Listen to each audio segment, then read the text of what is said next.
Continuing on with the TMCC Library Open Genealogy Lab Outstanding Guest Speaker Series, today we are pleased to present Daniel Ware. Daniel has had a passion for genealogy, history, and learning for as long as he can remember. He watches historical documentaries and reads nonfiction history books for the fun of it.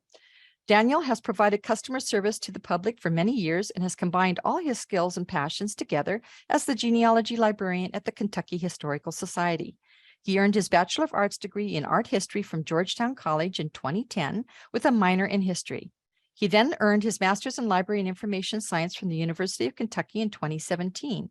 He has been the KHS staff member since 2022. The title of his presentation today is Kentucky Historical Society Genealogical and Research Services. You will learn about the genealogical and research services at the Martin F. Schmidt Research Library at the Kentucky Historical Society. What kind of resources should you refer to when searching for your family history? This presentation will explain the different records, resources, and services that are provided from the Martin T. Schmidt Research Library at the Kentucky Historical Society. You will see examples of resources and records along with useful sections that are here at the library. You will learn about the research request process and what kind of policies we have here. You will you will get a good idea of the scope of our collection and how to research it. So I'd like to offer a warm virtual welcome to Daniel. Thank you. Okay, all right. All right, thank you everybody for being here. Yes, like was already pointed out, my name is Daniel Ware. I'm the genealogy librarian here at the Kentucky Historical Society. We're in Frankfort, Kentucky. And yeah, pretty much I was just going to kind of give you a bit of a tour, kind of explain some of the items that we've got here in our research library, and kind of give you an idea of what you could expect if you did make a trip out here, or if you're not able to, what you would be able to do if you still wanted to do research but couldn't physically be here. So anyways, I guess we should begin. So this is just a quick introduction screen. Just kind of, this isn't all of what I'm talking about, but this is just kind of generally a lot of the different resources and references and sections of our library that we have here that I'm going to try to go over. Going to kind of just talk about the Martin F. Schmidt Research Library, kind of just very generally. And there's a reference collection, and we've got our computers, and we've got, you know, all these different resources that you can see here, and I'll talk about them in a little more detail in just a moment. So the Martin F. Schmidt Research Library, it's where you can come here to do your genealogy and research your genealogy and research, and it's here at the Kentucky Historical Society. We hold works and resources pertaining to all 120 Kentucky counties that we have, because I think up until about 1925, I think might be when the last county was made, but they just, yeah, they went through a certain phase where they just really, you know, everybody wanted their own county, it seemed like it, so they just kind of kept growing. And so also here at the Martin F. Schmidt Research Library, you can get help with researching if you're writing a book, if you're writing a paper, or if you're just searching for Kentucky ancestors who were either born here and died here, or if they were, you know, even if they just passed through, or if they were born in another state and they moved to Kentucky later in their life, we can help you with that kind of research. We do have a reference collection. It's one of the first things you'll see if you walk into our library.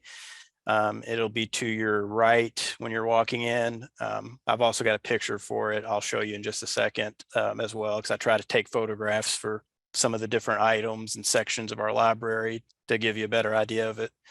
But anyways, the reference collection, it holds reference books for early Kentucky genealogy and history. There's, you know, early Kentucky landowner books, also stuff relating to Virginia, you know, some of when Virginia was becoming Kentucky, the part of Kentucky that came from Virginia. There's also books containing early vital records for Kentucky. And we've got like books like such as Kentucky genealogy families. We've got books like that that'll list different families alphabetically. In this section, you could also find, we've got just like straight up Kentucky census indexes that go from 1790 up to about 1850. And it just lists everybody, or at least the heads of house, in an index format for the whole state of Kentucky. Also in that section, you can also find we do have 1860 agricultural censuses. And there's also we're going to find their Kentucky encyclopedias. And there's also this book collection. They're called the Draper Papers. I haven't looked in them a whole lot myself, but I know that they're really good for people that are looking for really early Kentucky history, ancestors that were there early on. And so it's got a lot of good documentation in particular areas that are in early Kentucky. So we have things like that. And then here's just a picture to kind of give you an idea of what the reference section or the reference collection looks like. We usually keep like little displays as well of, depending on the time of year, we'll have little displays set up to give you an idea of just some of the books that we have in our collection as well. And we've got benches there for if people want to sit down and look through these books and really delve into them. The next thing you would typically come across would be the library computers. And here you can look at our library catalog, which you can actually also do from home as well. You would basically just go to our website, which I can actually show you that after I get through the slide presentation, because I can just show you what our website looks like and kind of how you can go about looking at that as well. There's also digital collections, an objects catalog. And the digital collections, that's going to be more items that are in our archives, such as like manuscripts or letters, or some like postcards or certain items that our digital archivist has taken the time to digitize. And those you can actually look from home on your computer as well through that option. Now, some of the digital collections items may only be like the finding aid to help you look for the actual physical object if it's in our archives. But usually if you go straight through the digital collection section, that'll usually let you see things that actually are truly digitized. And in the objects catalog, it's kind of like the digital collections, but it's for more of our actual objects. Like if we have like, dresses or, military uniforms from a particular era, things like that we might have like the pictures and, you can look at them to see what they look like through that. Also on the computers, you can also go through a lot of the different genealogy related databases such as Ancestry and Family Search. We also have an account with Fold3. So if you do have military ancestors, you can go to there. Now, most of these, like the Ancestry and Fold3, I believe you would have to physically either be on one of our computers or be connected to our Wi-Fi. And then there's also other resources you can always look at as well that are on the computers. And then that's kind of a general picture of like the main hub of our library. And then those are the computers, obviously. And we've also got maps and atlases, different maps of different Kentucky counties. And we also have like just physical book maps and atlases, as well as like actual maps that are stored away, and they might show different boundaries and show different types of information. Like some atlases I've seen will kind of show, I guess, like some of the economic, or like what was really being produced in a particular area, or it might show like homesteads or things like that. Because I have looked for ancestor homesteads on an atlas or so before. And here's just kind of a little example. This is on the right side are the fixtures that we store the actual maps in. And there's on top, if you can kind of tell, there's like little like tabletop almost on the fixtures. And there's like a little, I'm trying to think of the right word, like basically like an index that you can look at to see which drawer has which particular map. And, you know, if we have them separated by time periods, and also separated by, like, you know, county names and things like that. And then this is just an example on the left side of one of the maps that you could potentially look at.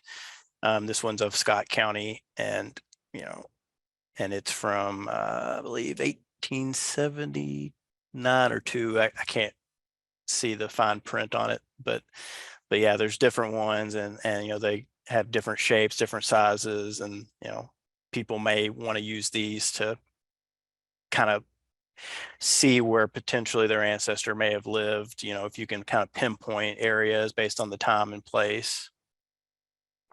And then surname files, those are probably one of our biggest things that we definitely push patrons to look at when they come in, and they, especially if they don't know where to start, if they have like an idea of, like, you know, what their family name that they're looking for is, you know, we'll definitely point them to the surname files.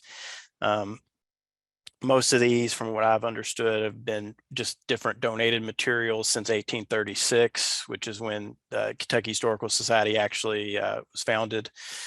And there are different materials in each folder. So it's kind of, I like to forewarn people a little bit that it can be, you know, kind of hit or miss. And, you know, it kind of depends on, you know, some folders, some surname files may have, you know, a bunch of, they might have like newspaper articles, or there may be, you know, some family history that somebody's put together. There's a lot of correspondences between patrons and KHS staff from over the years when they're trying to look for a particular family. We do have some folders that are specifically for an individual. Typically that's like if they were like a historically significant, you know, if they were like a governor, or, you know, somebody who was really stood out. And then depending on the surname, some of the more popular, the more, you know, like if it's like Smith or someone like that, you know, we will have like a lot of different folders. You know, might have up to, I think, one family surname, it may have been like 17 folders. So anyways, but usually that's one of the first places that we tell people to check, because they can find even like some, you know, descendancy charts or listings, or there might be listings of births or deaths, and things like that. And there will occasionally be times where surnames will be spelled differently.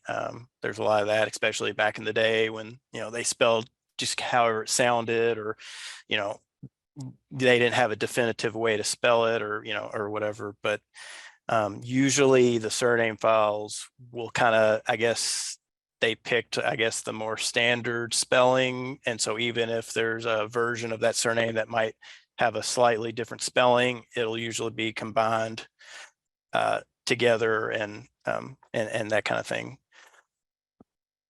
And then this is a picture of, on the left side, that's like right if you would first walk into like our back, like open stacks area, and that section of filing cabinets, that's where our surname files are.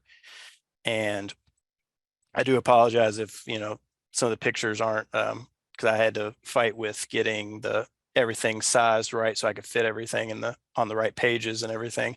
But like this is just a more close up of like if you opened up one of the filing cabinet drawers and you were looking for a particular family, like this is Gibbs through Gifford. So if you had a ancestor with either Gibbs or Gifford surname, or anybody that's alphabetically in between those names, then there's potentially a chance that they would be listed there. So yeah, those are always good to go to. Okay, let me see if I can move this. Okay, and then we had a special research request. And so this is for William Taylor and Mary Ann Reagan. And I was told they were both born in Kentucky. William Taylor was born in 1798 and died in 1845 in Illinois. Mary Ann Reagan was born in 1803 in Kentucky and died in 1877 in Illinois. And they were married in Fayette County on February 9th, 1818. And I did find a marriage bond for them. So on the left side is more of kind of the general like information, and then the right side is the more fully detailed description of, because usually the groom and then either his father or the bride's father, and usually the men of the family were the ones that kind of would, they would sign off on things or agree on things, and I'll probably talk more about the marriage bond, like what it is in general, in just a moment. But I did want to point out this research here, that we did have their bond, and we do have many others like this and other marriage records and other records that I'll talk to you about in just a moment here at the KHS as well.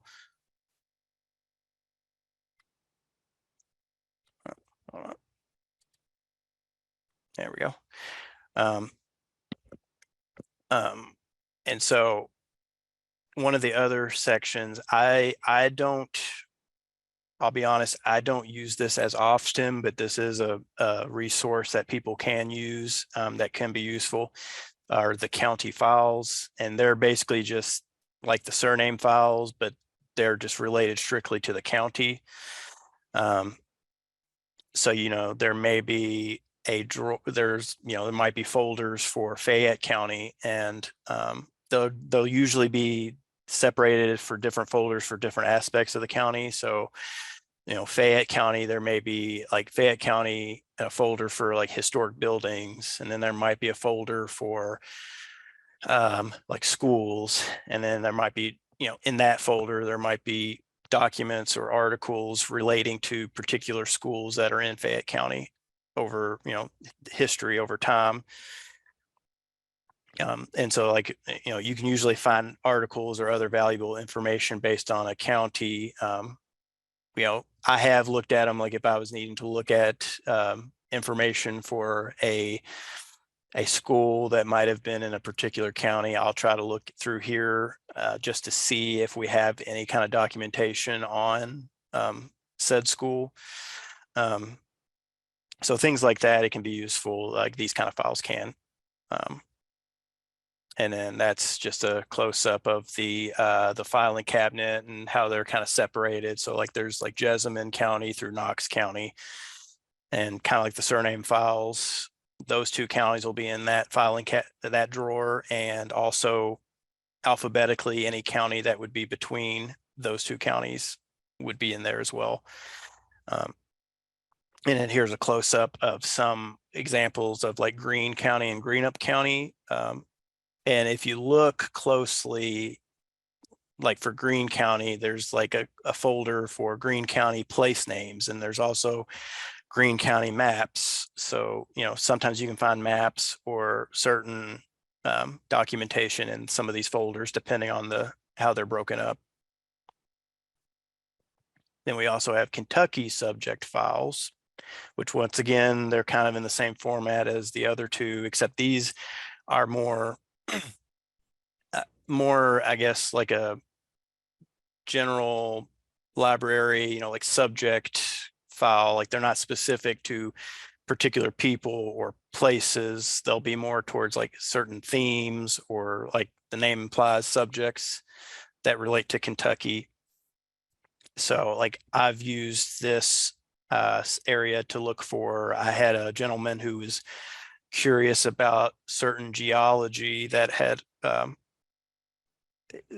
there was a certain place in I forgot where it was in Kentucky, but there was something he was trying to figure out that related to geology. So I went and found, we have a geology folder, or a couple that are in this section, and so I basically used they're good if you're trying to look for a particular theme or a subject, not necessarily a person or a place.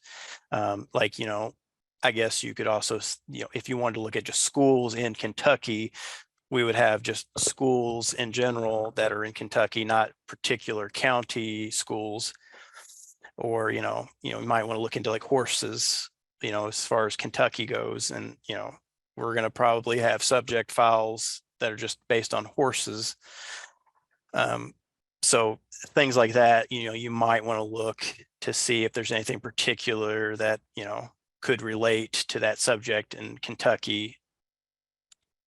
And then once again, here's a close-up of the files. And then if you look in like this particular drawer, we have folders on floral clock, because there's a floral clock that's up near our current governor's the capital that we have. And there's also like folklore and things like that. So it just that's the kind of things you would probably be looking for as far as the subject files. Another very useful section that I do like to point people to, and that I do use quite a lot when I'm researching for patrons, are our family histories and books that we have. Those are typically donated, and they're written about certain families, and they are useful if you're looking for a family and don't know where to start. So they basically go hand in hand with the surname files as far as I look at it.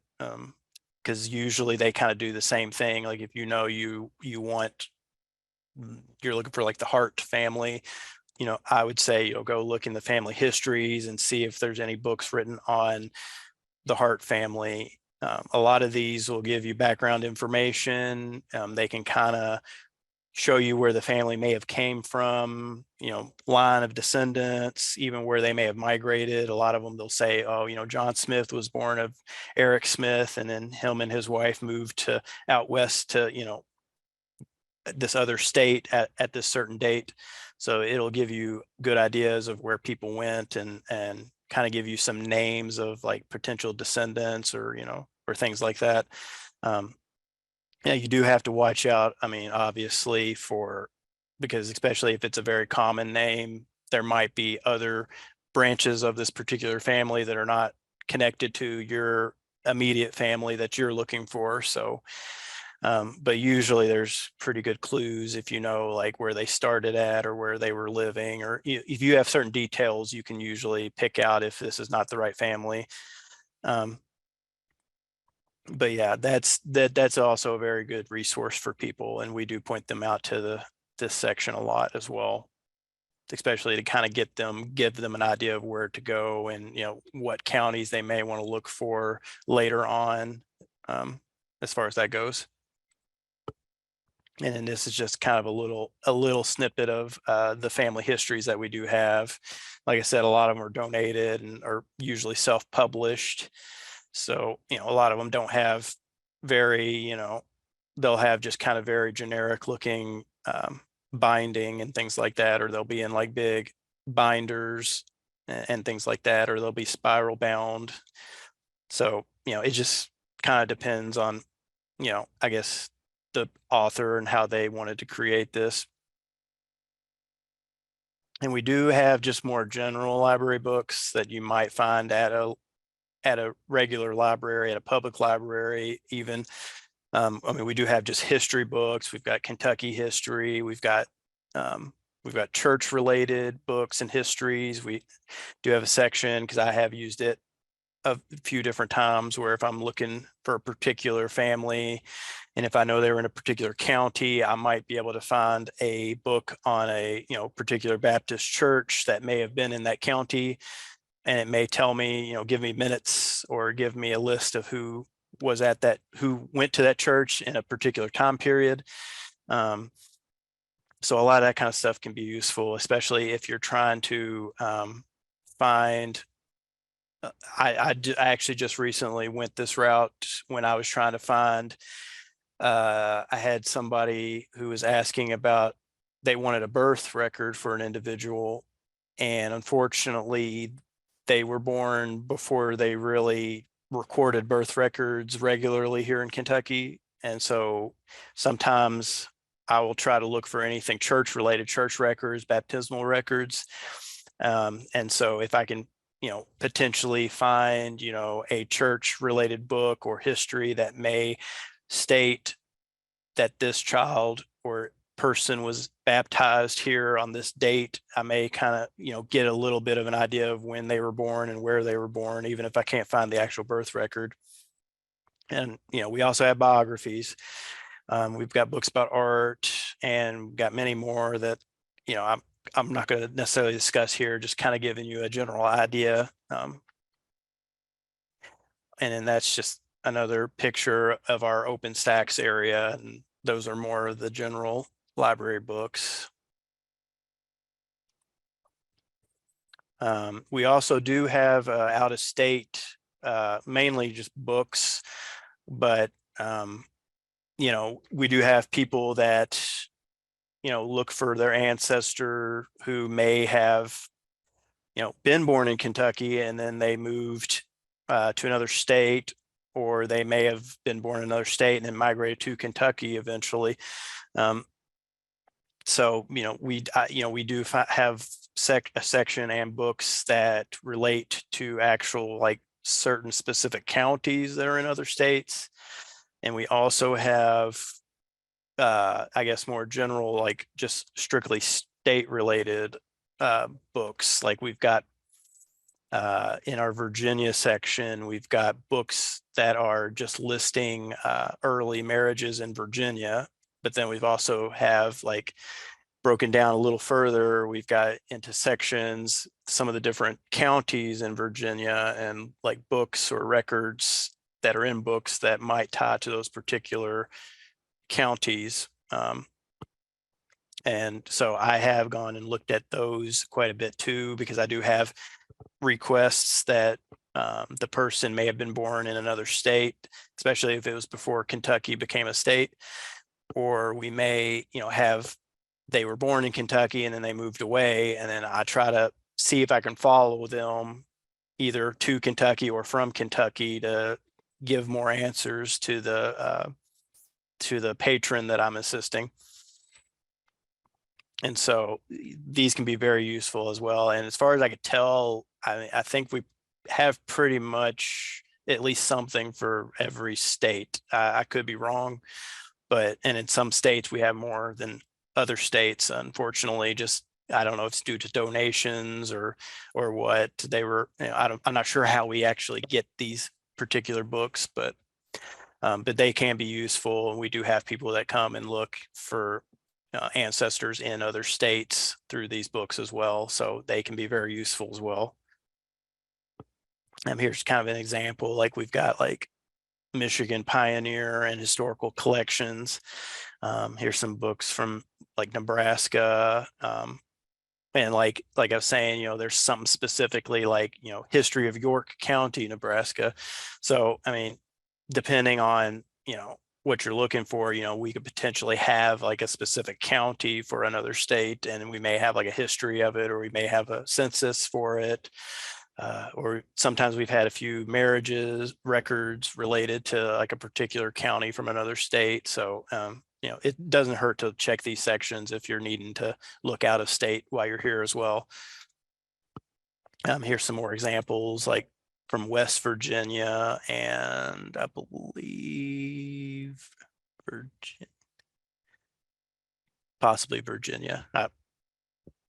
But anyways, just kind of showing you, giving you some more ideas of what we have as far as out-of-state examples.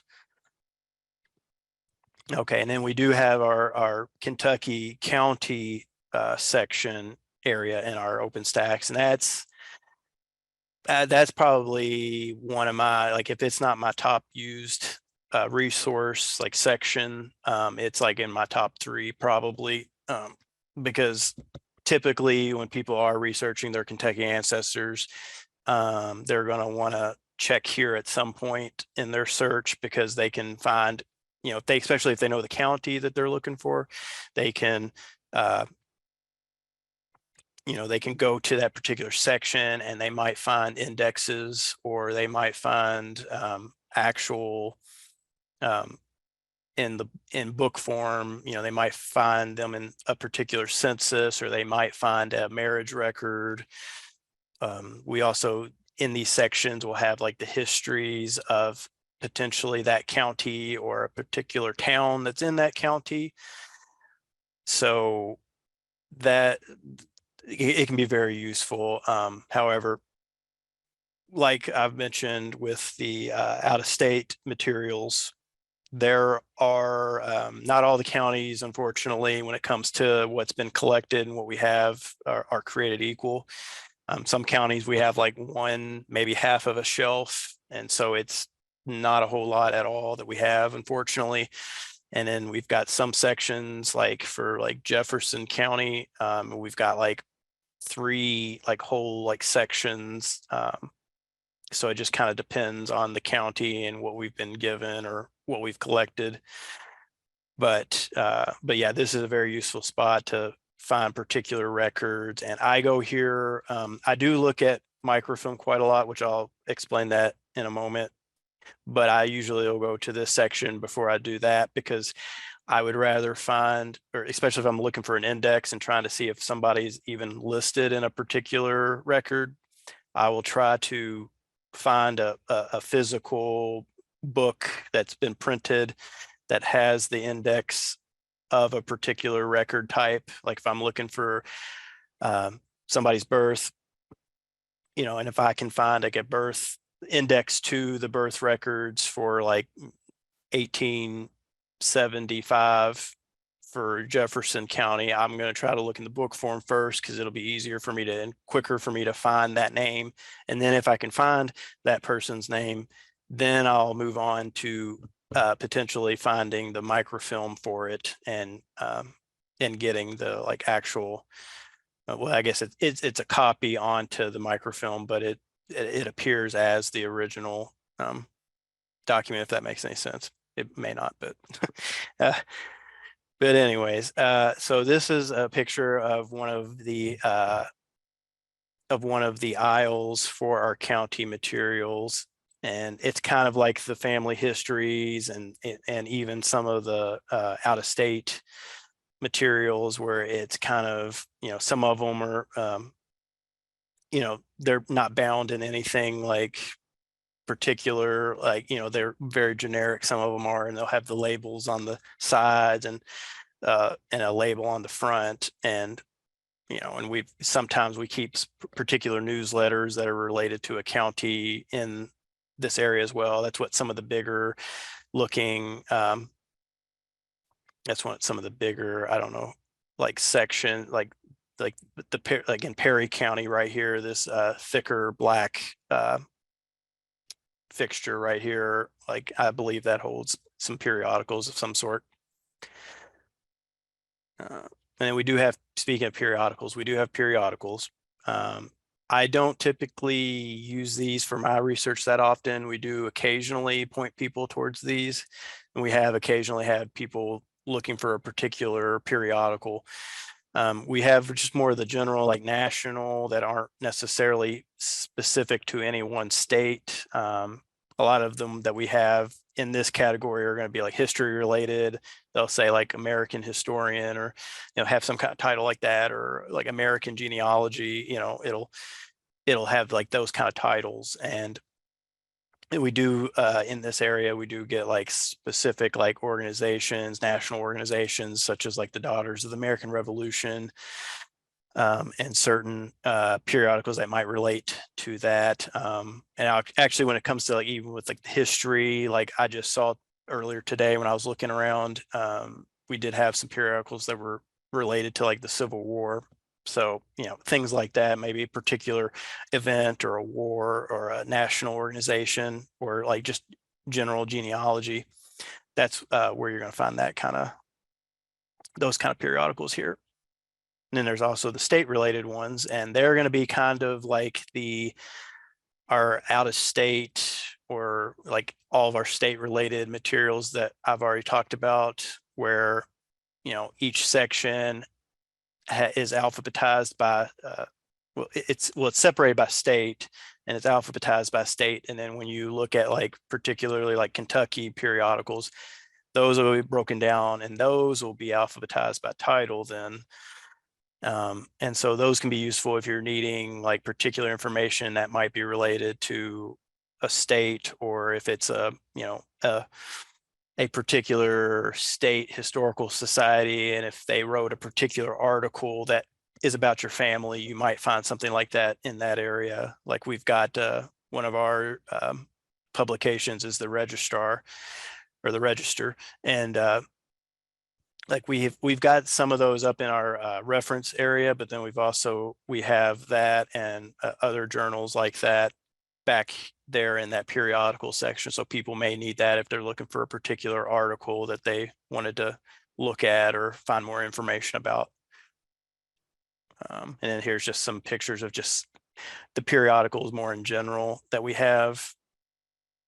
And so I'll just let you look at that. But yeah, most of them are more just like in normal book format. And we have a few, and depending on the newer they are, usually the smaller and skinnier they seem to get. So like some of ours, some of the older ones back in the early like 1900s, they're a lot bigger and more more older book looking. And then we get the more smaller, like streamlined looking books then as we get into the more recent times. Okay, microfilm. This is another area that I do a lot with, because actually I have coworkers that joke that I keep the microfilm machine running and they're happy to see it running, because apparently I'm one of the few people here that really works with the microfilm. But anyways, yeah, most copies of the records you're looking for will typically have on microfilm. Sometimes there's certain ones we may not necessarily do, but most of the like vital statistic records like birth records and marriage records and death records and a lot of the typical records you'd be looking for will usually have them on microfilm. And I do have to forewarn though, kind of like the county area that I was talking about a while ago, depending on the county, there may be more or less microfilm depending on the county. And a lot of that also, records, get damaged, from fires or through like, Civil War or other, other things that happen over time, over history. So, we lose records too. So, that could also affect certain counties and what we have of theirs. You can actually find most of the censuses from, I believe, I don't know if it goes all the way back to 1790 on the microfilm that we have. I know it goes up to about I thought we had 1930. We might, but 1920, 1930, which will actually be further than most of the physical print censuses that we have, because a lot of them, when I've looked in different county sections, I mean, we might be lucky if we get 1900, 1910 on certain ones. Most of them that we'll have will usually be between like 1800 and like 1880. I'll talk a little more about censuses in a moment. We do have some newspapers, although that's typically, we don't have a lot on newspapers, but we do have some on microfilm. And so typically if people are looking for a particular newspaper, sometimes we do have to point them elsewhere. I know the University of Kentucky, they have a really great newspaper collection that they work with. Other things, I didn't include this in my other section that I'm going to talk about, but we do have tax lists. Those can be very useful on microfilm because they can tell you where an ancestor may have been living at the time when the tax list got made, and you can see what they were, how much, land or what they kind of, had as far as, providing on the tax list. And then, yes, like I kind of mentioned a while ago, we do have basically the vital records that run between 1852 and 1910, 1911. And we do have some like special papers, some special rolls of microfilm. I haven't really ever looked at those, but I have seen them when I've been searching through the different drawers of microfilm that we do have. There are city directories as well as we do have those in physical print and certain county area sections as well, but you can potentially find a city directory that may tell you more about where your ancestor lived on microfilm. And there's also many more that are just kind of, I kind of lose track of how much as far as microfilm and things kind of combine together sometimes because I've looked at so much of it. And this is the picture on the very left-hand side. That's where we store the microfilm. And they're the different drawers that you pull out. And we've also on the very very right-hand side, that's one of the boxes that holds the microfilm. And then that's one of the rolls of microfilm that you could potentially look at. And in the middle picture, that is our microfilm reader, or one of them. It's more in a computer format, not with the more traditional microfilm readers that I know a lot of people have been familiar with in the past. It basically just runs through a computer program, and usually I'll walk people through, especially if they haven't used it before, I'll walk them through how to put it on and what buttons they can use to navigate and that kind of thing. We do also have archival materials, things such as manuscripts, letters, maps and atlases, photographs, pamphlets, rare books. And I believe the rare books, I think if I've been told correctly, I think if it's anything before 1900, I think it goes in the archives. And then if it's after that point, as long as it's in good condition, I believe we have it just in our open stacks library section. There's also business records. I have looked through particular collections in our archives for a patron before, and there would be letters and correspondences between individuals that were related to a particular business that was in Louisville back in the late 1800s. And so we do have things like that. And there's also postcards and many other items. And I can actually show you kind of like I think I said earlier, the digital collections that we have digitized. I can kind of show you that page, and that kind of gives you an idea of some of the different items you can look at even online or potentially come in and look at. Now, I will say, as far as the archival materials, if it's something that's not digitized that you can look at online and you would have to come here and look at, we do have a call slip that you would have to fill out that are up at our reference desk. And then one of our staff that sits at the desk would then take that paper and go over to our archives and then pull that item and bring it back to you. And then we do have a little special section roped off for people to look at and handle archival materials, just to kind of keep everything in one spot and not lose track of anything and keep everything safe. But yeah, that's pretty much the archival materials. We do, I will be honest, we don't have a lot as far as that's really strictly African American research. I mean, you can typically find, depending on the time and place, if somebody wrote a family history book, because I did just recently assist a patron with finding she wanted some photocopies out of a particular family history book, and that was a prominent African American family in Kentucky. And so like that, you can always find stuff there like that. You can also check in the county related section that we have. I know particularly, I believe in like Jefferson County, we do have books that do talk specifically about the African American areas of like Louisville or, Jefferson County. And there's also the surname and county files. People have donated plenty of family related materials to the surname files over the years.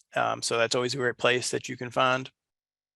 Now, there is one particular group that does, they are dedicated solely to African American genealogy research in Kentucky. And they're the African American Genealogy Group of Kentucky, or AAGGKY.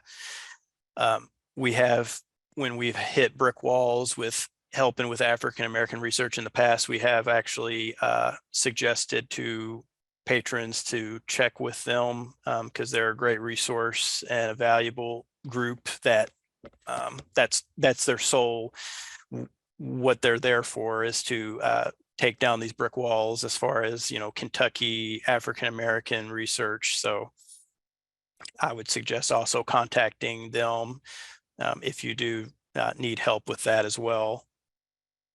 And then now I'm going to kind of go back and kind of talk more about specific record types.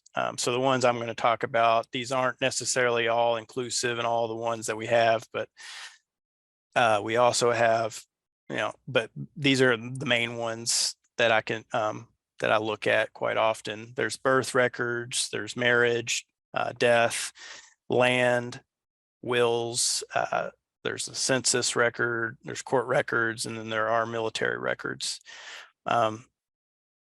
So yes, so birth records, typically Kentucky didn't regularly record births, or it wasn't structured by the state to really record them until 1852, and then they did that from 1852 to 1910. Because then once 1911 hits, if basically we started getting the like birth certificates and death certificates, and those have been kept by the Office of Vital Statistics. And I say hit or miss because I do have a lot of hit or miss when people ask for me to research for these particular records.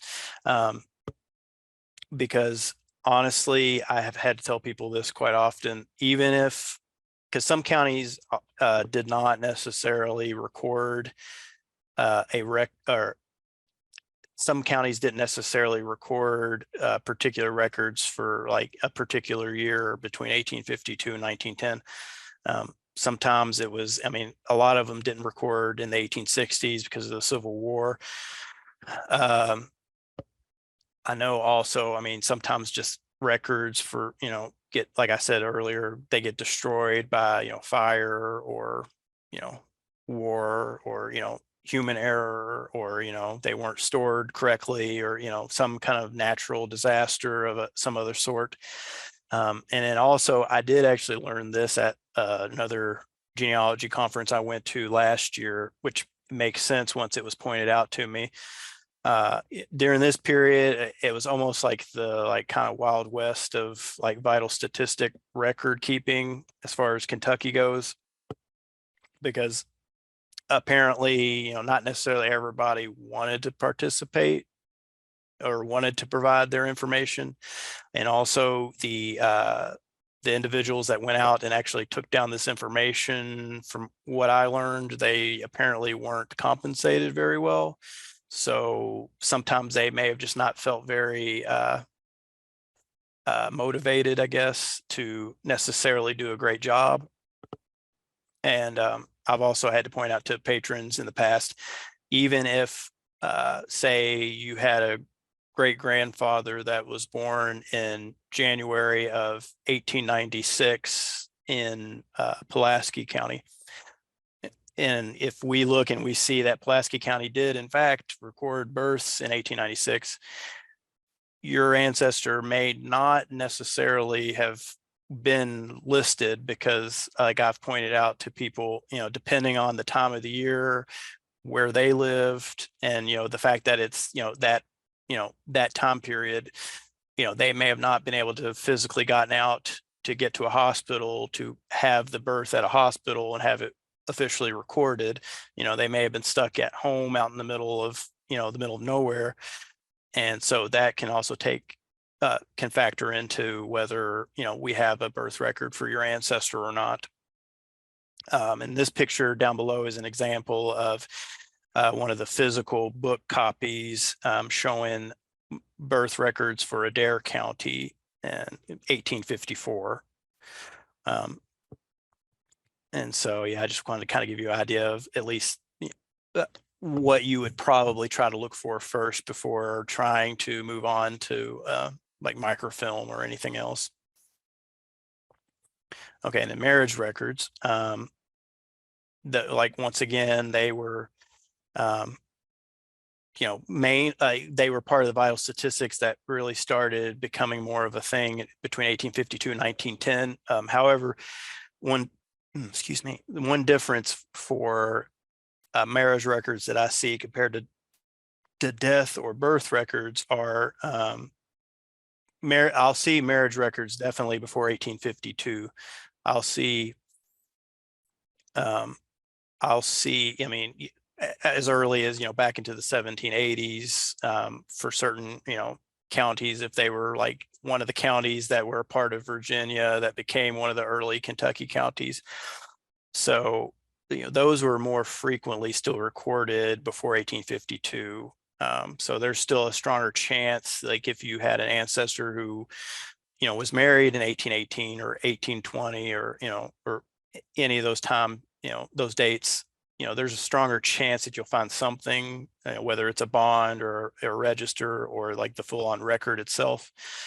And so, but like I showed earlier, the example of the marriage bond, from what I've understood, the marriage bond was more of like the groom and like the party involved would basically, I think basically some of the family, like the father, one of the fathers or one of the males of the family would basically put up, I guess, money or some kind of bond to ensure that the marriage was going to happen, which, it might be the next day, it may be a little later. And so it was basically a guarantee that, like, I guess the marriage was going to happen. If that's from what I've looked into as far as what it means. I could be completely wrong on that exact definition, but that's it. That's what it seems to be like to me. I mean, some marriage records we have are registers, so it might just list like, Jim Smith and Sally Johnson married on this date, and it may not be the full on record, but it'll be like a register that just shows that they like registered or went, were going to get married. And then we do have like just actual marriage records where it'll list the the party involved, and it might potentially list family or parents of groom and bride. So I will occasionally, if I can't find certain other records to tell me the parents of an ancestor, I may try to find a marriage record, because then that will at least potentially list who the who the groom and bride's parents were potentially. And sometimes it'll also list who married them as well and list where they got married at. Then there's death records. And it's like the other vital statistic records. Most of those are going to really be between 1852 and 1910, and they could be hit or miss, kind of like the birth records. And then basically 1911 or later, you would more than likely want to check with the Office of Vital Statistics. Although I will point out that, and I have used this to help with research requests, we actually here at KHS on microfilm, we do have death certificates for individuals basically between 1911 and I believe 1965. So I have used that to help find like parents' names or to get birth dates. If I can't find, a birth record, I may try to look for a death record potentially as well. And then this is just another example from one of our books that you can look at in the county area. Because like, for example, it was Elizabeth Sprees, 31, female, single, daughter of Henry and Kay Sprees, died 9/11/1855 of fever. So some of these records will give you an idea of why they died and when they died, and who their parents were. So that can be useful as well, especially if you're wanting. I have had people request to see how their ancestor died. They want to know why. So sometimes you can find stuff like that and be able to tell them, oh, they died of fever, or they died of typhoid, or or whatnot. Let's see, and there's land records.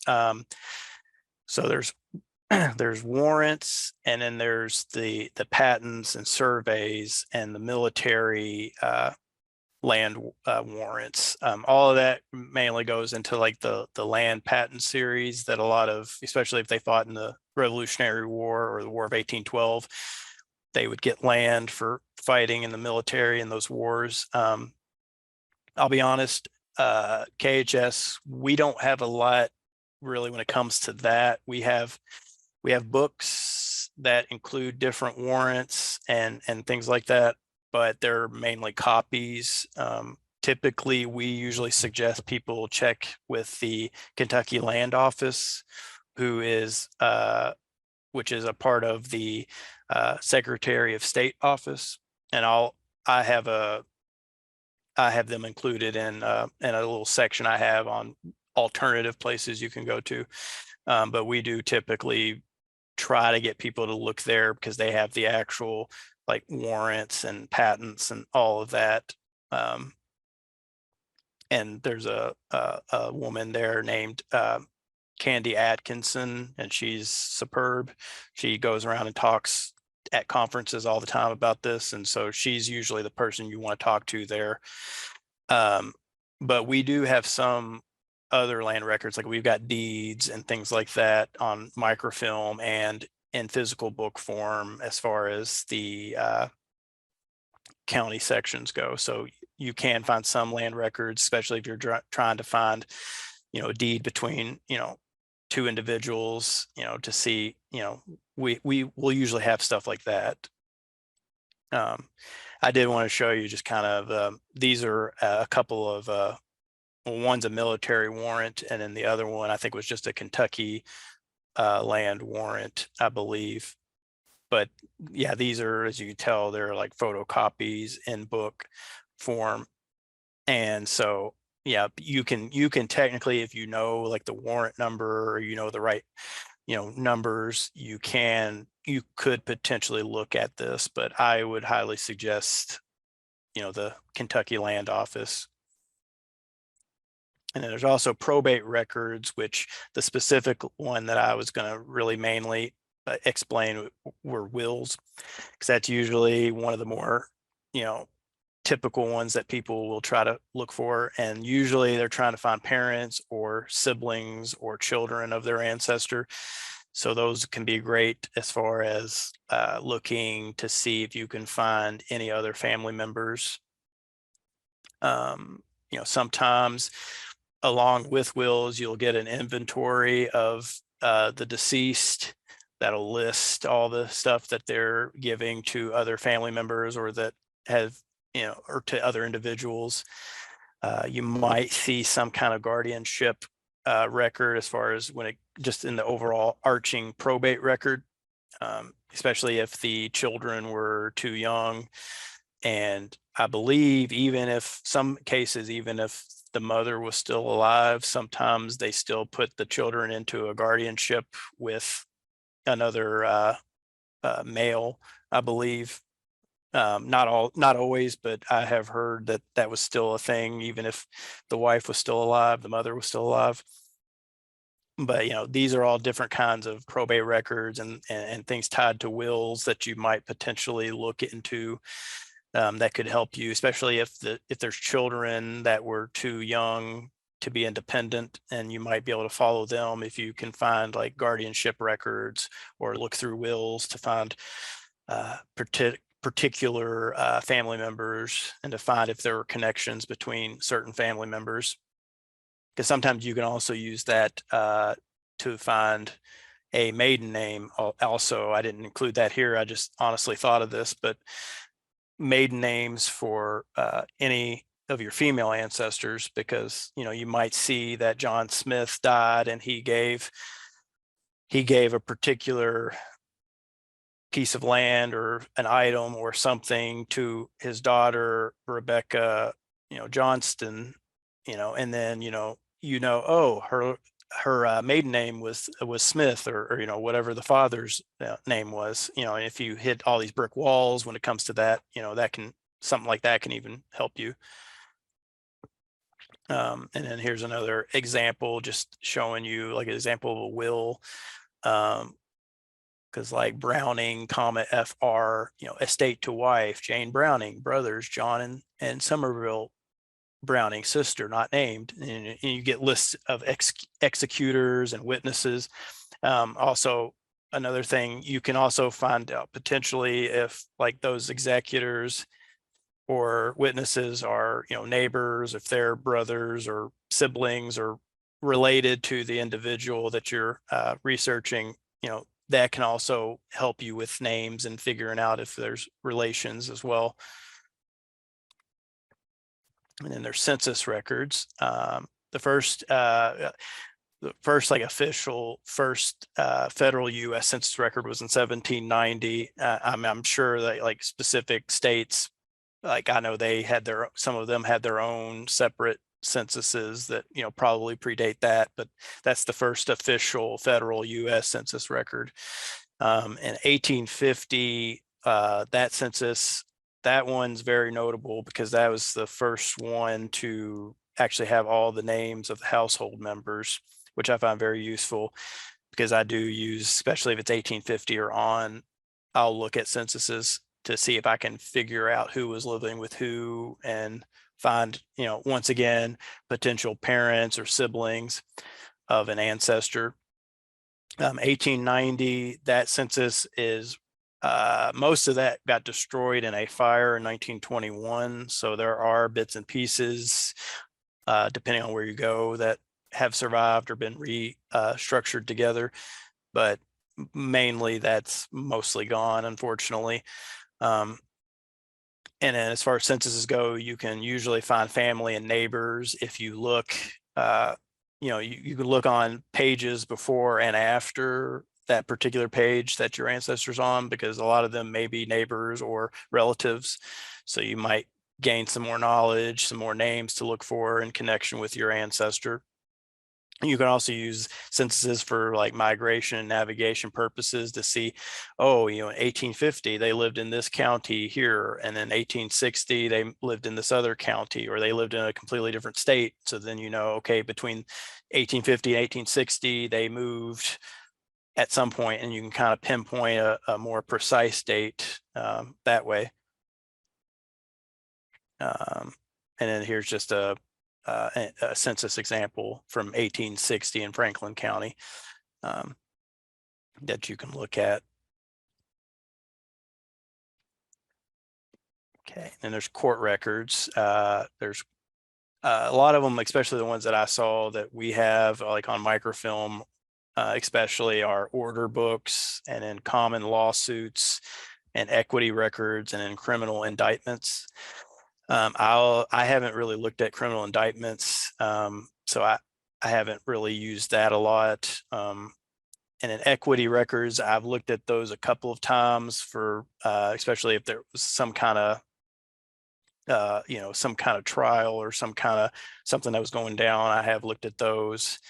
Then there's common lawsuits, because especially when it came to, land or property, especially back in the day, people were, going after each other because that was their land. No, it's our land. No, it's my land, that kind of thing.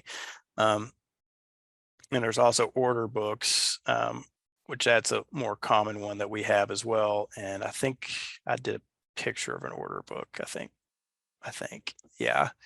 But basically, let's see what we have here. Of course, I made everything too small just so I could fit things. But yeah, order books, they're more, I'll be honest, court records, I don't use them quite as often as some of the other records, if you can't tell. But I do know that a lot of times it's dealing with, like property, or with, if people went to court and went to trial, and, if and that kind of stuff.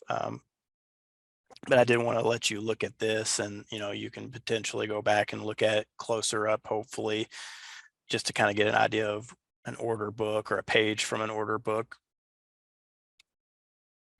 Military records. We do, here at like our main KHS building, we don't have a lot of straight up military records.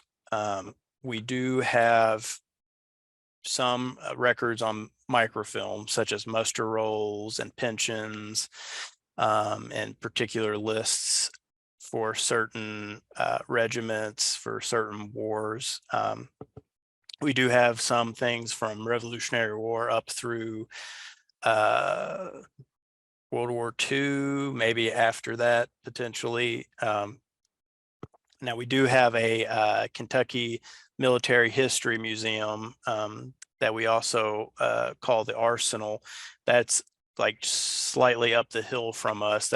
It's a part of our a part of us, but typically we usually have people contact that area to talk about as far as military records, because they usually have more of an idea on things like that. But we do have certain, particularly like pensions, like I said, muster rolls, and certain things in book form as well, but then also on microfilm. Now, this is a muster roll. It's really faded and tiny, so I do apologize for that. It was for Company A, for I think William Morgan during the Civil War, the Union.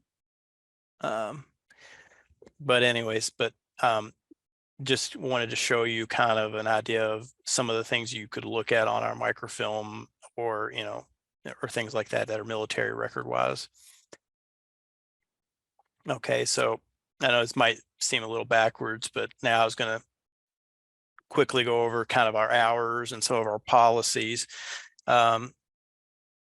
We up here in the library, we're actually open Wednesdays through Saturdays from 10 a.m. till 5 p.m. Eastern Standard Time.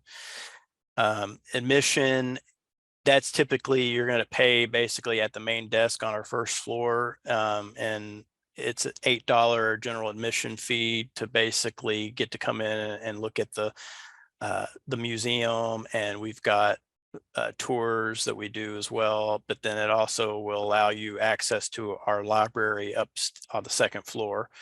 Now, if you are a KHS member, that would be free. That part would be. And typically you would basically walk up to our reference desk once you're in the library. And if it's your first time, you would just complete a little registration paperwork, and we'd give you a library card. And then some of the things that you can bring in here would be paper, research notes, electronic devices, and 3-ring binders, pencils, which we do have them up at our reference desk, just because we don't really want a lot of pen usage just in case, something messy happens. Cell phones are allowed, but you need to set it to vibrate or at lowest volume. And then if you did need to take a call, if you could walk outside of the library, we would appreciate it. Handheld cameras and electronic devices with camera capabilities are allowed, just no flash photography.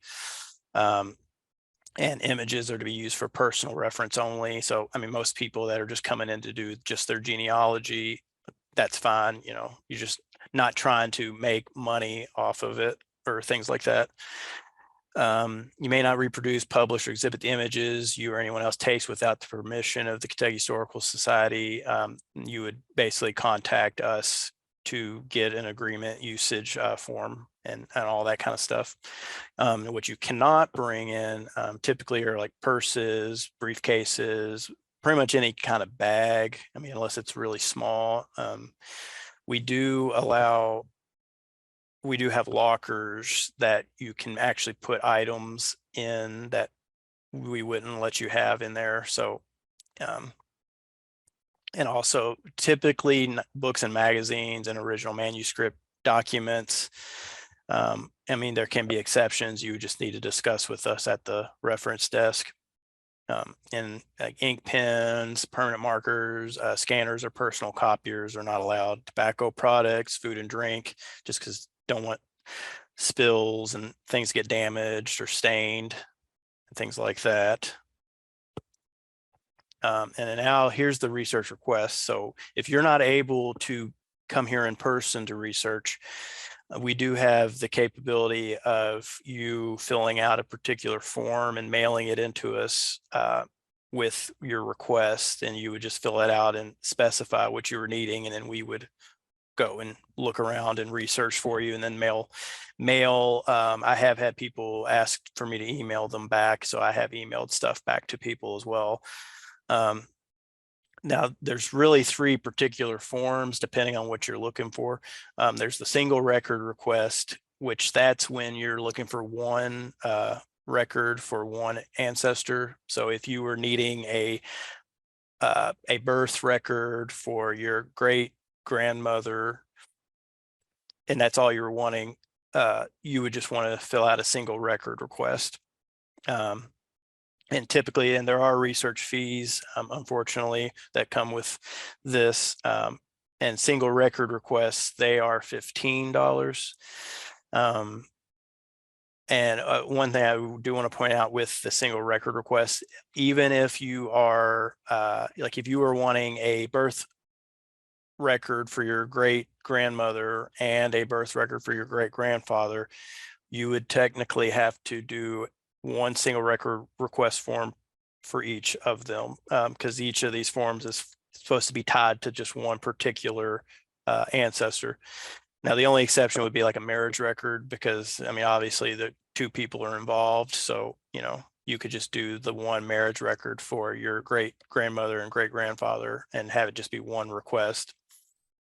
A research request itself, that is when you need more than one record for your one ancestor. Like if you needed a birth, a marriage, and a death record for your great grandmother, you're going to want to fill that one out because that'll take more time and there's more to it than that.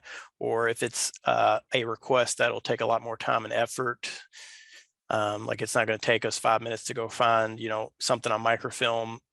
If we're looking for, especially if you're trying to find like parentage or, a lot of detail about your family and your ancestor, and it's going to take a lot of time and effort, then you would want to do the research request. And that is, if you're a KHS member, it would be $35 that you would pay. And if you're not, it would be a $50 research fee that you would pay.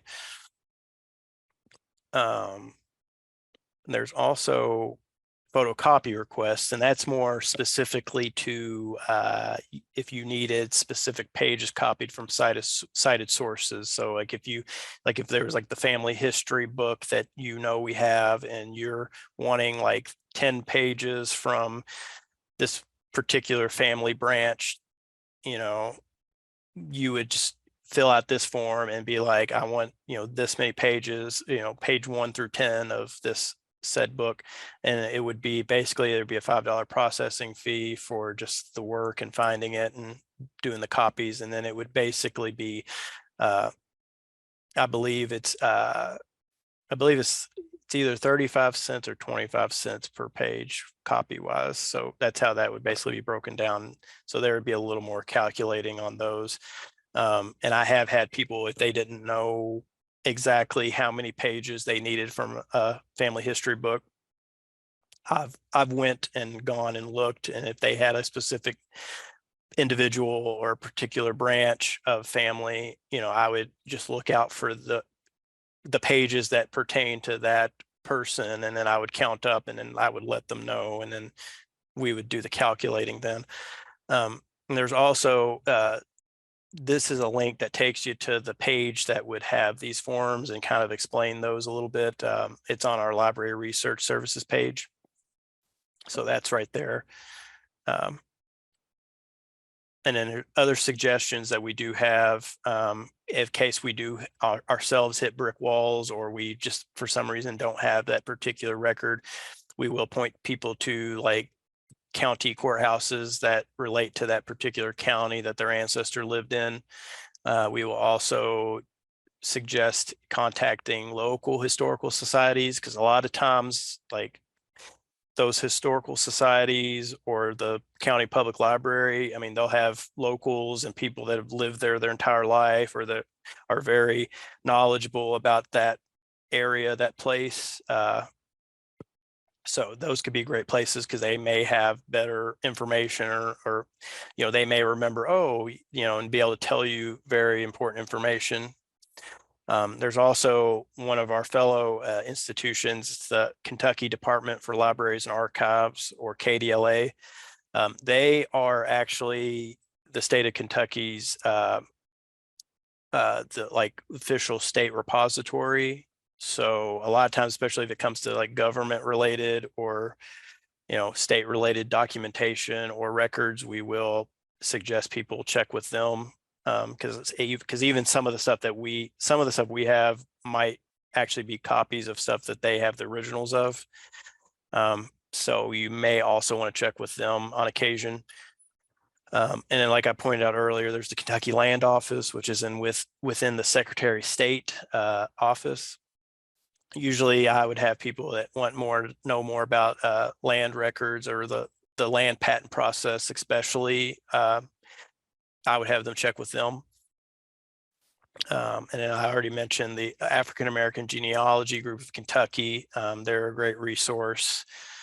There's also the Filson Historical Society in Louisville. And especially if you're looking for something that is really strongly connected to Louisville or Jefferson County, there's a stronger chance that they're going to probably have something, since that's where they're at. And, they collect a lot more of that material than we might necessarily. There's also the Capital City Museum, and they're actually right across the road from us.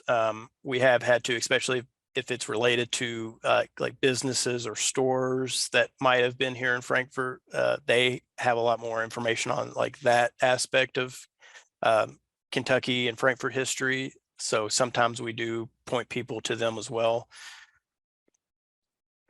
Yeah, and then here is, I just thought I'd provide my contact information in case anybody wanted to follow up with any other questions after today, or, or anything like that. You can, if you have questions, you can contact me. My email is right there. It's daniel.ware@ky.gov. And my office phone number is 502-782-8098. And then, yeah, thank you very much. And then I guess let me show you real quick if I have time. I'm afraid I'm running over time. I don't know if I had a time. Daniel, you're fine. You're fine. Okay. I didn't want to like overrun your all's time and everything. Hold on one second. Let me see if I can.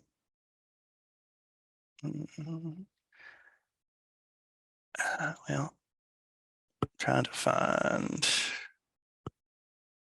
I want to try. Oh, wait, new share. Let me see. Okay. Okay, can you see the website screen? Yes, we can see it. Okay, all right. So this is our website.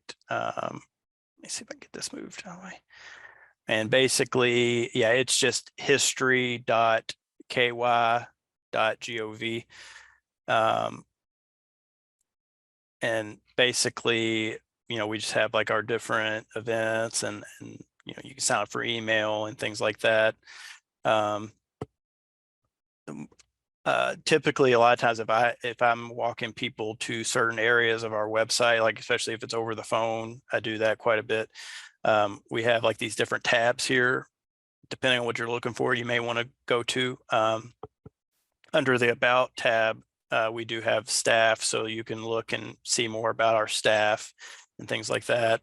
There's also KHS for me. So if you're particularly, wanting all the genealogy things or researching things, you can click on one of these, like for genealogists.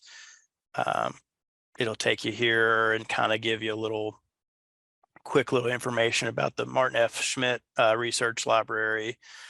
And it'll give you some options of, you can go to like our catalog and research tools, or you can look at our upcoming genealogy programs and events, or we have digitized resources and publications. So some of our publications that we used to have only in physical print moved to digitized versions, but we do have a lot of the older ones up to a certain point to the cutoff date. We do have digitized that you can look at, and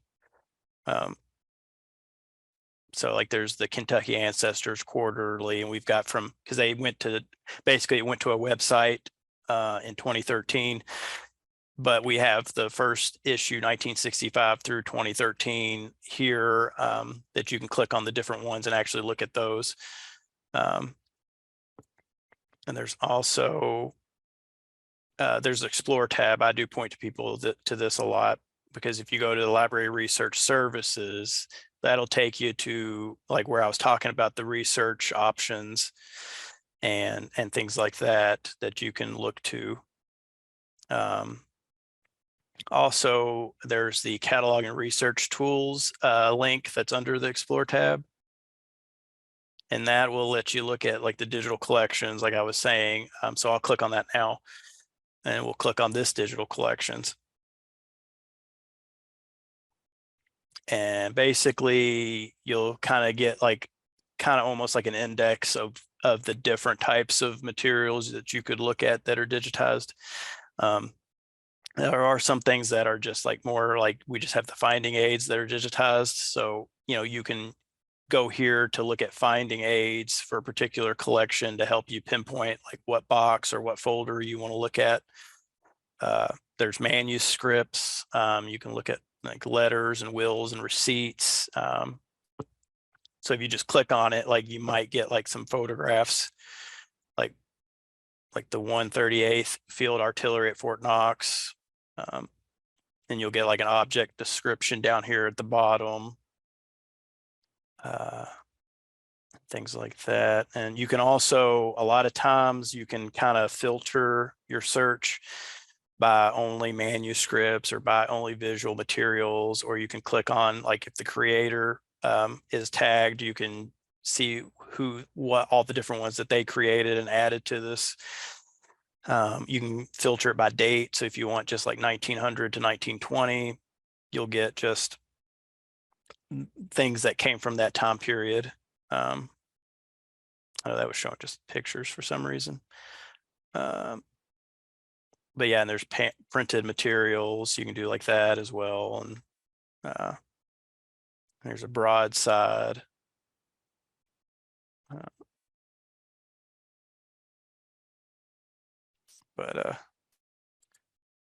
But anyways, let me see.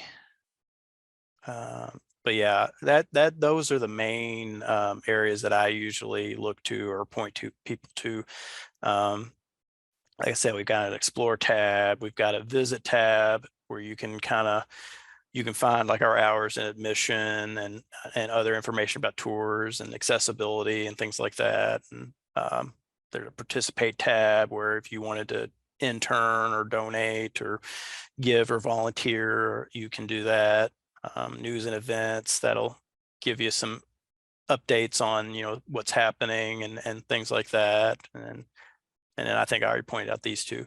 But yeah, that pretty much does it. I guess we can do questions. Let me get this back where I need it to go. And Daniel, one of the Yeah. students have asked that you put that contact page that you had in your PowerPoint presentation back up so they can get the information Sure. off of it. Sure. Let me see.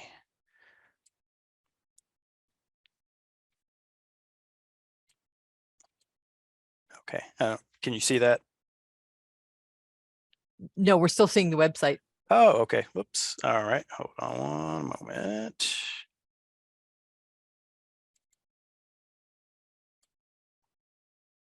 Okay, now we see it. Okay, there we go. Try to get used to these things. Okay, so I'm going to go ahead and open the floor up to the students. If you have a question, please unmute your microphone and go ahead and ask the guest speaker directly. This is Holly. I have a question for Daniel. Daniel, you recommended county courthouses as another source. Mhm. And I have ancestors in Graves County, and I've been trying to find out what was the extent of damage to records from the December 2021 tornadoes through Mayfield. I am not entirely sure about that. I'll be honest with you. So you're trying to figure out the extent to the damage that occurred in 2021? Well, the news showed big sections of the center of the courthouse destroyed, and I wondered how much of their records got destroyed. I got you. I'll be honest, I don't know, unfortunately. I mean, I would say depending on where they kept the documents, the records. I mean, because some courthouses, I believe, like have stuff like in their basement, and in some places, like I know the courthouse in my hometown, like it's basically just on the right behind, like you go back into a room behind where like their main desk area is, and you know, if anything got hit like at my hometown's courthouse, I mean, it would probably, I mean, anything that's on above ground would, you know, it would probably take out the records. So I mean, it kind of just depends on like where it hit and where I guess they have their actual records located, I would say. Thank you. But you're welcome. Daniel, in the chat box, Sue would like to know, can you show us again how to see historical journals beginning in 1965? Okay. Well, I know let's see. Okay. I was gonna say, let me. Okay. So a lot of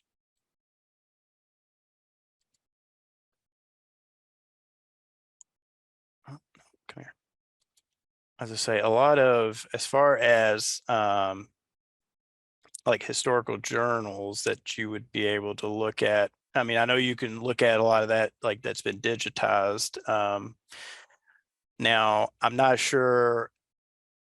Well, okay, yeah. There's the I got you now. Hold on, let me find the right place.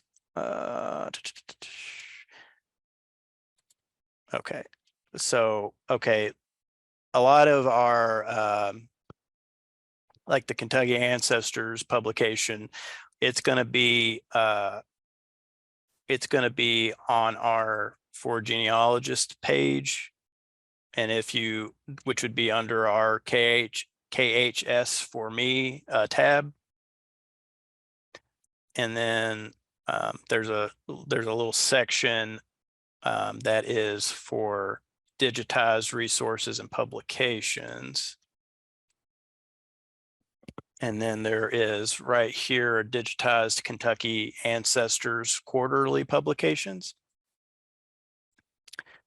And then, yeah, then basically, yeah, like here, like the first one in 1965, like if you just clicked on the volume 1, number 1, July, it'll open up like this. It'll still kind of open it up like the other digitized items and documents that I was showing a while ago. So what you'll want to do is once that comes up, there's this little like green arrow box in the corner of like the document that it's showing. If you click on that, it'll basically open it up into a bigger, fuller screen. And then basically now, like in this setup, you would basically have to like scroll like you do, when you're just like on a website, but it would let you scroll through to the different pages. But yeah, in this particular publication, yeah, we have like this up through 2013. Now the only thing is there's not really an index on the website to like look. You pretty much just have to, like, if you know like a particular year that you wanted to look at, and depending on the if it was in the fall or in the winter or the spring, it might be that'll determine the volume, and you would just like click. But now typically, let me see a different one, because I think like 1986. I was thinking that like once you actually got into, yeah, I could see some of them, they kind of changed up like their design and everything as time went on. I think a lot of these, like once you get into it, like it should have like the actual index that was in the original book, because as far as I know, it was like digitized like page for page. So if you kind of have an idea of like the time period, if there's a particular document or article that you're looking for, then you could, potentially hone that in. And a lot of these, they'll kind of have like the different Kentucky counties and where they're at, and that can kind of help, people, figure out where what is what. Yeah, I see here it's got like the contents, and so like, so if there's a particular article or section you're looking for, you can look here once you get into the right publication. Daniel, I see that there's a little spyglass in the upper left-hand corner. Does that mean that you can keyword search through each of these digitized issues? Oh, yeah, it looks like it. Let me test that. Actually, I haven't ever tested some of this stuff, so it's let's see. See what that does. Okay, yeah. It looks like, yeah, it'll like highlight, like I put in Watkins, so it like highlighted the Watkins last name. So I don't know if it'll take you directly to it immediately, or if it just highlights it and you still have to. Let me try something real quick. Okay, let me.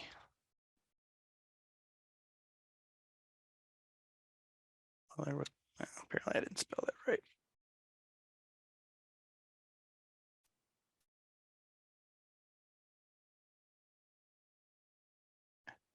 Okay, so yeah, it looks like.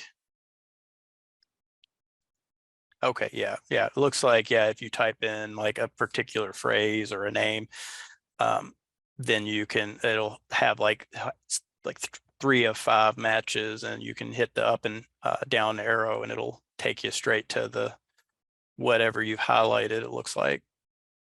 So yeah, that would be handy too if you're looking for a particular name or a location name or a particular phrase. Okay, Marilyn in the chat box wants to know, do you have digital registration for library cards? Not at this time, as far as I know. Now we are working on there's a new database that we're supposed to be getting at some point, that it's called All True, that we're going to kind of use for basically our whole facility, like the museum and everything. So it'll be a more fluid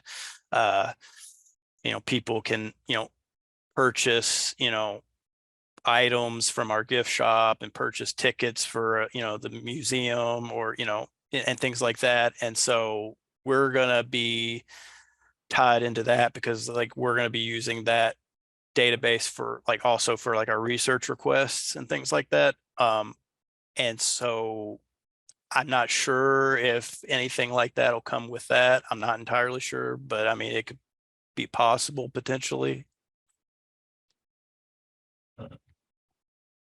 Okay, class, any other questions?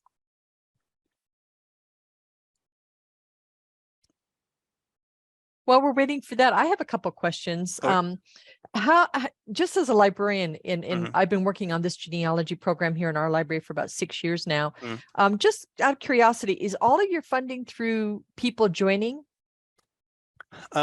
We do have a foundation committee, and I know that they do a lot of fundraising. Besides that, I'm not entirely sure where everything comes from. I mean, I know we do have that people, yeah, that pay to get into admissions and pay for, items at our gift shop and things like that. And I mean, I guess a lot of it's from like that and probably through our foundation team, I would say. Okay. And in the Martin F. Schmidt Research Library, do you know the size of the collection? Just out of curiosity, that's like kind of more of a librarian question. Yeah. I don't know the exact number, unfortunately. I know it's pretty good size, but I wonder, I don't think it probably doesn't say anything. It'd be my luck. I don't know. Let me see. Cause like, let's see if I could.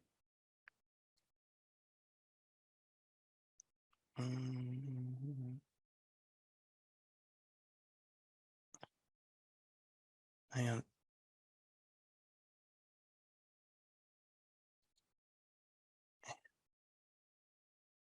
Oh, yeah, I forgot to point this out.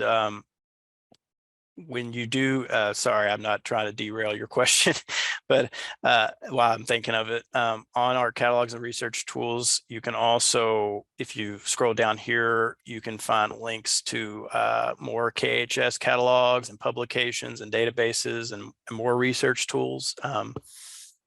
Excuse me, because we have databases related to like oral history, pass the word, and also like historical marker database, which you can look up the different historical markers that are across the state. And down here, more research tools are like Ancestry and Fold3 and things like that. But yeah, those you would have to be here at the library. But then we've got like Find a Grave. Well, I mean, you can pretty much get that anywhere, Family Search, because they're free, but we have that as well, and things like that. Yeah, and unfortunately, to answer your question, nobody's ever told me an exact number, and I don't really haven't ever seen any kind of particular number. So that one's kind of hard for me to answer, unfortunately. Oh, that's okay. I do have a couple other questions. Mm. You have, from a librarian standpoint, you have a really large looking facility. Do you have off-site storage as well, or is everything that you have in your collection, especially, for the genealogy materials, are they all located right there in that one library? I believe it's all there. I know, because I know before our building that we have now was built in, I think, 1998. We were actually, I think, in our old state capitol building, and there wasn't a lot of room from what I understand. But I think everything is, I don't know of anything being offsite, because we do have like our archive section and all that stuff that goes with that is kept over in another section of the building. And then I think everything, I think everything's just on site. I don't know of anything being off site to the best of my knowledge.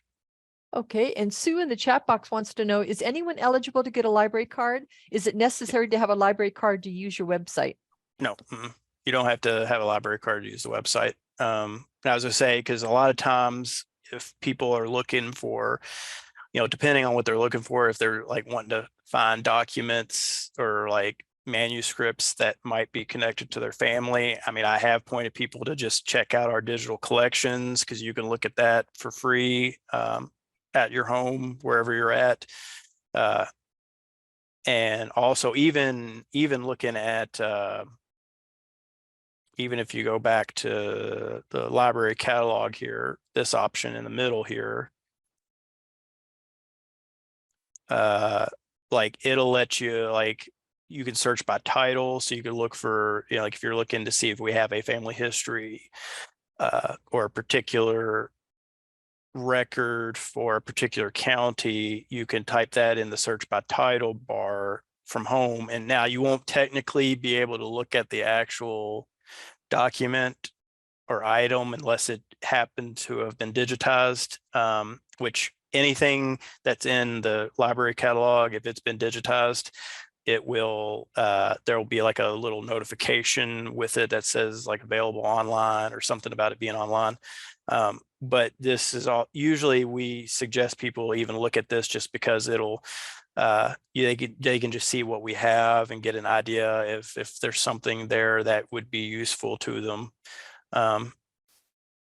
Let's see, but yeah, you wouldn't have to have a library card to just get on our website. The only like time, I mean, honestly, you wouldn't even have to if you needed us to do like a research request for you. You would just mail in the form and all of that goes with that, and then we would do the research for you and then send you back what we found. The only like time you would like have to have a library card would be like if you came on site and wanted to like look at, like you wanted to do research like in person, and I mean, it doesn't cost anything as far as that goes. You would just pay like the $8 admission fee to get in just the building basically, and then you could get a card if you were going to physically be here. But as far as like the doing like our website and stuff, no, you wouldn't need a card. So if I who live in Nevada, if I went there and paid my $8, I could get a library card. And now is that card good for a certain length of time, one day, a year? What is it? I don't know if there's a definitive. I usually set it up for about like, I think anywhere from like three to 4 or 5 years. And then, yeah, we just set it up like that, and you're just in our system. And then basically if you came back a second time, even if you didn't have your card with you, like if you forgot it, if you had signed up before, we would have you like in our database, and you just give us your name and we'd look you up. And then because a lot of that is more just for like attendance, numbers to see how many people we've had come in, and and that kind of stuff. Okay, and George posted in the chat box that he went to the Campbell County, Kentucky Library website, and they say, according to their website, the Kentucky Historical Society offers museum collections housing more than 106,000 artifacts. Oral history collection contains over 35,000 oral history interviews, and the libraries and special collections housing more than 90,000 published works with 16,000 reels of microfilm, 200,000 historic photographs, and 1,900 cubic feet of manuscripts, and 2,000 maps. So Okay, thank you, George. There we go. Yes, thank you. I would have, I would have not guessed that high of a number, but yeah, that sounds about right. Yeah, because there are a lot of things here. Like, and I wanted to point out to the students, there was some discussion in the chat box about marriage bonds and court orders. So if you want to refer back over to the chat box for those definitions, that'd be great. Now, do you, by any chance, Daniel, do you have any plans on digitizing more, like microfilm, for instance? Well, we've been asked that before. And what I've been told is, unfortunately, not at this time. I don't know if it's something that would happen. Unfortunately, we don't have the equipment ourselves that we would be able to do it. But So as of right now, I don't think there's plans, but you know, it may change someday, you know, who knows? Okay, and then I know I belong to a lot of historical societies myself around the country. And I know in the past when I've written to them, like let's say I'm looking for an ancestor with the name of, I don't know, Harris, for instance. Mhm. And I write them and I say, you know, this is the ancestor I'm looking for. Many times they will write me back saying that they have what's called a past correspondence file on that family. Mhm. You know, so like, you know, Mhm. like if they were founded in like 1911, they kept Yeah. correspondence on that family Mhm. since Mhm. 1911. Do you have a similar thing? Um, not that I know of. I mean, the closest thing I can think of, I mean, we do like usually in our surname files, like, I mean, we'll kind of have something like slightly similar to that. Like we'll have, you know, especially if it's either correspondences that either people who are inquiring about that family or, you know, that might potentially be, you know, family members themselves. And we'll typically keep them in that. And we do have some collections like in our archives that will be like just, yeah, like letters from like one person in a family to another. But I mean, not really anything that's just specifically that exactly. I don't think we do. Okay, and do you take donations, not just of books as and Uh, such, but do you, like let's say I had a surname file that I would be yeah. interested in donating. What are the criteria for you to accept those donations? Well, I was gonna say we usually do take donations. Now we do have like different, like I guess, committees that will look at a particular item or a book or whatever it is. And like I know as far as the book committee, like we kind of look, the criteria would be, you know, I guess it's like connection to Kentucky, you know, the condition of it, like in general, um, you know, and things like that. And, you know, if it rates, you know, enough points, depending on how many points it garners up, we may potentially immediately reject it, or it may, you know, hit the middle where we'll discuss it and vote on it. And then if there's items that just like check all the boxes, then it's like an instant guarantee. Now, I can't really speak on like some of the other committee groups because I'm sure they do things a little differently, and you know, I don't want to misspeak for them. But I mean, that's kind of the typical, like it would go before a group and they'd have to discuss it and you know, and that kind of thing. Okay, thank you. Class, I'll give you another opportunity to ask Daniel a question. Just give it a few seconds here to see if anybody, oh, Sue put in the chat box, you mentioned the different workshops you offer. How do you sign up for the workshops? Oh yeah. Let's see. All right. I can show you. There are, let's see, if you basically go to like the for genealogists section, excuse me, and if you go down and there's genealogy programs and events, and if you click on that, you all can see the website, right? Yes, we can see Okay, it. all right. I'm a guy, I get a little worried sometimes, a little paranoid. I'm not showing people stuff. Okay, so basically then that's gonna take you to the genealogy programs and events page. And then basically you can either, there's a little like kind of a little link right in this section before you get too far down. You can click there to register, or you can email the KHS education at ky.gov to register. Now, I will say that, let me see, because I think, oh yeah, because that takes you to like all the different, yeah, that one link, it takes you to the different events that are happening, not just necessarily the genealogy events. Now, I do believe though that if you're not a member, I think there is like you do have to pay a little bit. Let me see, $10. But it's in person or virtual.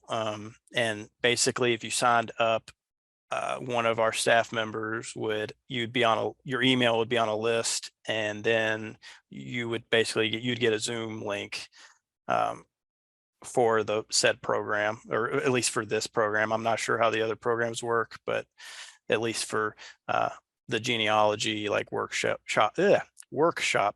program. I apologize, I get tongue-tied very easily. But KHS members, I believe, are free. But yeah, that's generally how you go about it. And if you actually were on like this page like this, you can look at the different programs. I think actually if you're on like this genealogy workshop page, and if you go down to register here, I believe, well, come on. Well, okay, there is actually an option you could technically go here to pick if there's a different one that you're wanting to sign up for, like some of the later, like down the line. Although I don't know how, but they may not be ready yet. I'm not sure, because they have the more like generic stuff going on. But yeah, that's basically where you'd want to go and how you would go about it. And like I said, you can either basically you can either email the KHS education email, or you can click on that one link and it'll let you pick that particular program, and then you would just sign up through there. And what is the current membership cost if you wanted to become a member? I think it's $40. I'm not entirely sure. I know that our main membership staff member, her name is Donna Long. She's the person I would probably talk to as far as the more intricacies of the membership and all that. Yeah, she's good with that. Okay, now George wants to know in the chat box, you mentioned Filson Historical Society. Can you tell us more about them and what they have that differs from your society? I think more of they have a lot more that focuses on like the Jefferson County, Louisville area. And so like I've actually found on their website, like they would have books that pertained, because I actually had to look one time for there was a particular home for children that was in Louisville, and I had somebody who was trying to find more information about their ancestor that had lived in this home, and I actually was able to find particular books, or at least indexes, that were digitized on their website that related to that school. And so I think it's just they have a lot more of a focus on that particular area. So they, if it's with particular places or businesses or schools or things related to that area of Kentucky, like since that's like they're like in the middle of that area of Kentucky, like that's their main thing. So they might be more useful if you're looking for like that particular area.